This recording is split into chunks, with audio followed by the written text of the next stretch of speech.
दोस्तों, एक गांव था जिसका नाम गोरखपुर था। गोरखपुर में एक रोहित नाम का मजदूर रहा करता था। रोहित बहुत ज़्यादा मेहनती और काबिल इंसान था। अरे रोहित, तू मेरा खाना लाया कि नहीं? तुझे पता है ना कि मुझे किस टाइम भूख लगती है। मेरा खाना नहीं लाया अभी तक। अरे मालिक, मैं आपका खाना कब का ला चुका हूँ। अगर आप कहें तो आपके लिए मैं खाना पिरोस दूँ। अरे, ये भी कोई पूछने की बात है? जल्दी से मेरा खाना पिरोस। तुझे पता है ना कि मेरे दिन के खाने का टाइम क्या है, फिर भी तू हमेशा ही काम चोरी करता है। रोहित का सेठ बहुत ही घमंडी आदमी था। वो हर वक्त रोहित को बेइज्जत करता रहता और कोई भी मौका ना जाने देता कि वो रोहित को बेइज्जत ना करे। उससे हमेशा ही सख्ती से पेश आता था। अरे मालिक, मैंने आपका खाना लगा दिया है, आके आप खाना खा लीजिए। मैं ऐसा करता हूँ कि मैं भी जल्दी से खाना खा आता हूँ, फिर आके बाकी काम को खुद देख लूँगा। रोहित बहुत जल्दी में होता है, वो जल्दी-जल्दी घर जा रहा होता है ताकि वो जल्दी से खाना खा के वापस आ सके, क्योंकि सेठ ने उसके ज़िम्मे बहुत ज़्यादा काम लगाया होता है जिसे उसे शाम तक ख़त्म करना होता है। प्रीति, अरे ओ प्रीति, कहाँ पर गई हो? मुझे जल्दी से खाना दे दो, मैंने वापस काम पे जाना है। अगर देर हो गई तो सेठ नाराज़ होगा। इतने में वहाँ पर रोहित की बेटी अंजलि आ जाती है और वो कहती है अपने पिता से, अरे अंजलि बेटा, तेरी माँ कहाँ पर है? उसे जल्दी बुला, मैंने खाना खाना है, मैंने वापस काम पे भी जाना है। अगर देर हो गई तो सेठ खामखा में नाराज़ होगा। पिताजी, माँ स्मिता आंटी के साथ बाहर गई हैं। मुझे भी बहुत ज़्यादा भूख लगी है, लेकिन घर में तो कुछ है ही नहीं खाने को। क्या खाएं हम लोग अब? अच्छा, चलो ठीक है, मैं ही जाकर रसोई में कुछ बना लेता हूँ, जो कुछ रसोई में होगा मैं बना दूँगा।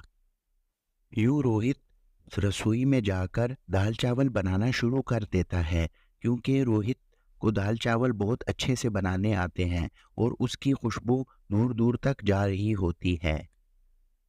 अरे अंजलि बेटा, मैंने तो दाल-चावल बनाए हैं, आके तो भी खा ले। जल्दी से खा लेता हूँ ताकि फिर मैं काम पे जा सकूँ। पता नहीं तेरी माँ कब आती और मुझे खाना देती। अरे पिताजी, मुझे भी दाल चावल बहुत अच्छे लगते हैं। मुझे बहुत ज़ोरों की भूख लगी है। चलिए चलकर अब खाना खाते हैं, वरना वो ठंडे हो जाएंगे। यूँ रोहित और अंजलि दोनों ही दाल-चावल खाना शुरू कर देते हैं और वो बहुत स्वाद लेकर खा रहे होते हैं, क्योंकि रोहित ने दाल-चावल बहुत बढ़िया बनाए होते हैं, क्योंकि रोहित के हाथ में बहुत ही स्वाद होता है।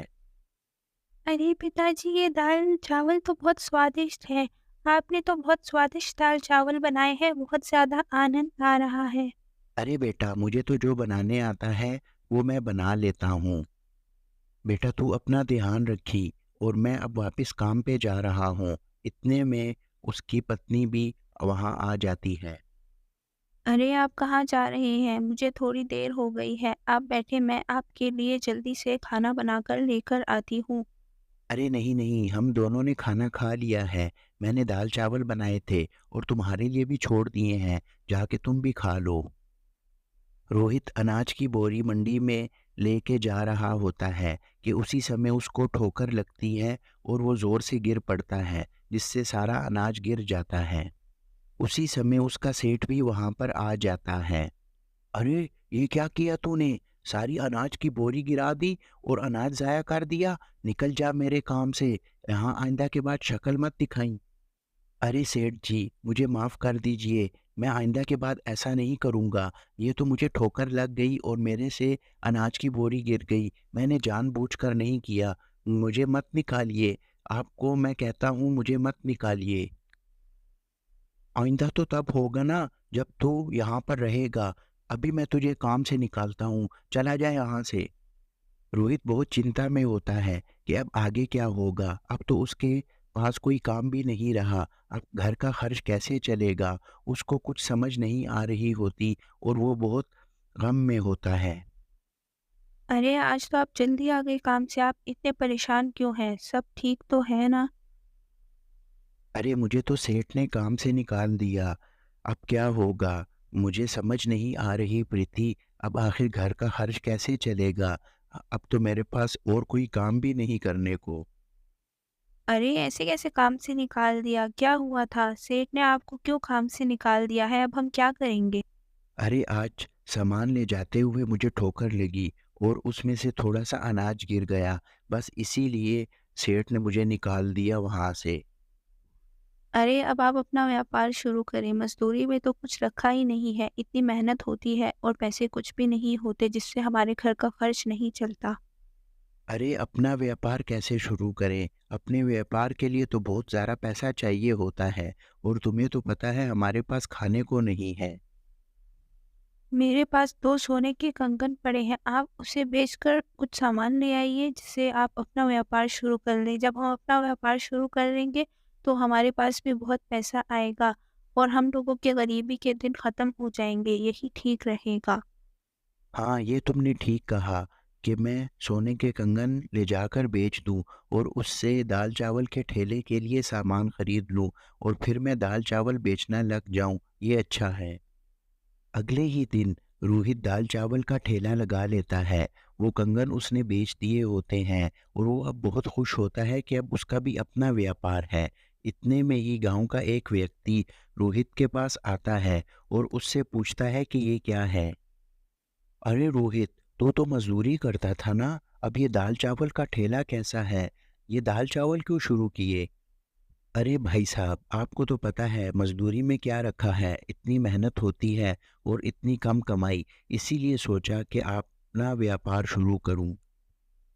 अच्छा, मेरे लिए भी एक दाल-चावल की प्लेट लगा दे, मैं भी तो देखूँ कैसा है।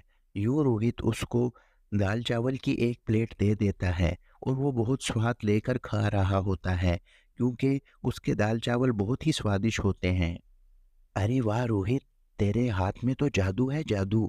तूने तो आज कमाल ही कर दिया। बहुत ही स्वादिष्ट दाल-चावल बनाए हैं तूने तो। अरे मैं तो अपनी तरफ से कोशिश ही करता हूँ, आगे मज़े के बन जाते हैं। यूँ रोहित पर बहुत भीड़ शुरू हो जाती है। उसके दाल-चावल बहुत ही मशहूर हो जाते हैं और लोग दूर-दूर से उसके पास खाने आते हैं। अरे सेठ, आपको पता है रोहित तो बहुत अमीर हो गया है, उसके पास बहुत पैसा है। अरे उस भिखारी के पास कहाँ से पैसा आया? उसको तो मैंने निकाल दिया था नौकरी से। तू क्या बकता रहता है हर वक़्त? अरे सेठ, उसने दाल-चावल का ठेला लगा लिया है और अब बहुत दूर-दूर से लोग उसके पास दाल-चावल खाने आते हैं, इसलिए अब उसके पास बहुत पैसा आ गया है, वो आपसे भी अमीर हो जाएगा।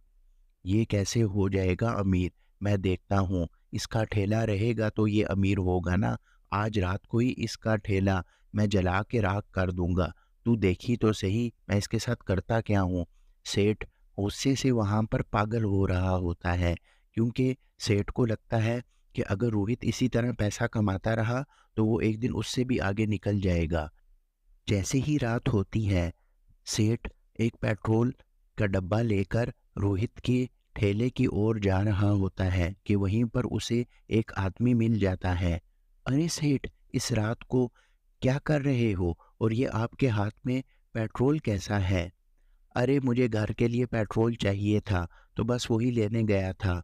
तुम सुनाओ, तुम कैसे हो? अरे नहीं नहीं सेठ, ये पेट्रोल आप घर के लिए नहीं लेके जा रहे, बल्कि रोहित के ठेले को आग लगाने जा रहे हैं। ऐसा ही है ना? अरे नहीं नहीं, मैं भला रोहित के ठेले को आग क्यों लगाने लगा? ये तो मुझे घर में ज़रूरत था इसलिए लेके जा रहा हूँ। तुम ख्वाह-मख़ाह में वैसे ही शक कर रहे हो। इतनी ही देर में रोहित भी वहाँ पर आ जाता है, उनका शोर सुनकर, और वो सेठ से कहता है कि अरे रोहित, ये सेठ तुम्हारे ठेले को आग लगाने जा रहा था। मैंने इसकी और बिरजू की बातें सुन ली थीं। ये दोनों आपस में कह रहे थे कि आज रात को आग लगानी है। अरे सेठ जी, मैंने आपका क्या बिगाड़ा है आखिर? आप मुझे जीने क्यों नहीं देते? पहले मुझे नौकरी से निकाला और अब मेरे ठेले को आग लगाने जा रहे हो? अरे रोहित, मुझे माफ़ कर दो। मेरे दिमाग पर बदले की आग सवार हो गई थी। मैं आइंदा के बाद ऐसा नहीं करूँगा। मैं तुमसे माफ़ी माँगता हूँ। जब तुम मेरे पास नौकरी करते थे, उस टाइम भी मैं तुम पे बहुत सख्ती करता था। अरे सेठ जी, अगर सुबह का भूला शाम को वापस आ जाए तो इससे अच्छी क्या बात है। आपको अपनी गलती का एहसास हो गया, यही हमारे लिए बहुत ज़्यादा है। तो दोस्तों, रोहित बहुत तरक्की कर लेता है। वो ठेले से एक बहुत बड़ा होटल खोल लेता है शहर में और अब उसके पास काफ़ी पैसा होता है।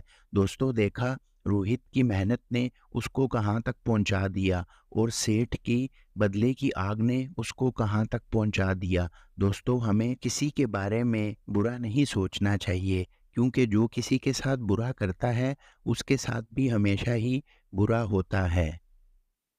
तो दोस्तों, आपको आज की स्टोरी कैसे लगी? हमें कमेंट सेक्शन में लाज़मी बताइएगा। आपके कमेंट्स हमें बहुत कुछ बताते हैं, इसलिए आप स्टोरी पे लाज़मी कमेंट कीजिए। हमें बताइए कि आपको किस किस्म के स्टोरीज़ अच्छी लगती हैं। तो दोस्तों, आप हमारे चैनल को सब्सक्राइब कीजिए और बेल आइकन को ज़रूर प्रेस कीजिए, ताकि हमारे हर आने वाली वीडियो का नोटिफ़िकेशन आपको टाइम पे मिल सके। तो चलिए मिलते हैं फिर किसी नेक्स्ट स्टोरी में।